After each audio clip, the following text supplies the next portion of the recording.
വരെ നടന്നു പോയിട്ടില്ല. എന്തോരം ആൾക്കാർ പോയി. ഇപ്പോഴാണ് കേരളത്തിലെത്തി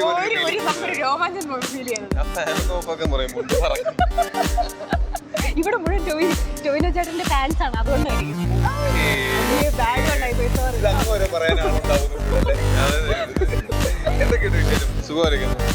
ഇവിടെ സൈമ റെഡ് കാർപ്പറ്റിൽ ഇങ്ങനെ വന്ന് നിൽക്കുമ്പോൾ എന്താണ്?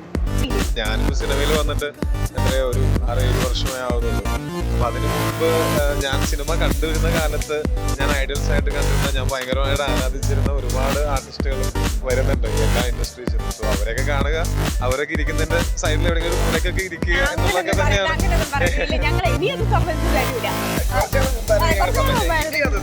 എന്താണ് സമ്മതിക്കണം പ്ലീസ്. ലൂസിഫറിന്റെ ഫുൾ ടീം അകത്തുണ്ട്.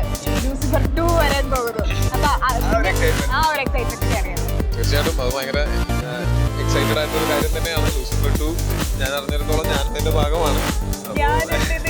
തീർച്ചയായിട്ടും അവസാനം നമ്മൾ കണ്ടത് വെച്ച് നോക്കുകയാണെങ്കിൽ ബ്രോ ഇല്ലാത്തൊരു ലൂസിഫർ 2നെ പറ്റി നമുക്ക് ചിന്തിക്കാൻ പറ്റത്തില്ല. ചിന്തിക്കാൻ പറ്റും, തൽക്കാലം അങ്ങനെ ചിന്തിപ്പിക്കണ്ട.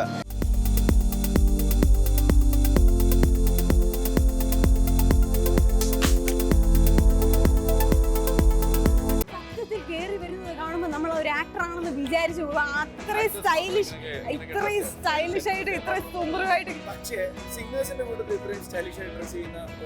ഇല്ല. കുറച്ച് അഹങ്കാരത്തിന് പറയാനാണ് വിചാരിക്കുന്നത്. പക്ഷെ സത്യമായിട്ട് അതെ സ്റ്റൈലിഷ് ആണെന്ന് പറഞ്ഞാൽ പോലെ ഇല്ല, ഞങ്ങൾ പറയും. പറഞ്ഞില്ലെങ്കിൽ നിങ്ങൾക്ക് പ്രശ്നമാണ്. ഹീറോ ഇതിനെക്കാട്ടിലും സ്റ്റൈലിഷ് ആണോ അല്ലയോ എന്നുള്ളതല്ല, പക്ഷെ ഹീറോ ആയതുകൊണ്ട് മനസ്സിലായി, എല്ലാം മനസ്സിലാക്കി കളഞ്ഞു. അറിയാം ഇൻഡസ്ട്രിയിൽ വെറുതെ വിശേഷങ്ങൾ. സന്തോഷം. കുറച്ച് ലേറ്റാ, അതുകൊണ്ട് ഞാൻ പോട്ടെ.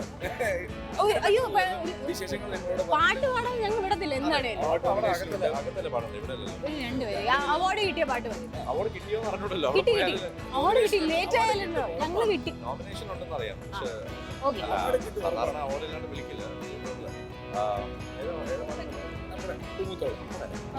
നമ്മുടെ പൂത്തോളെ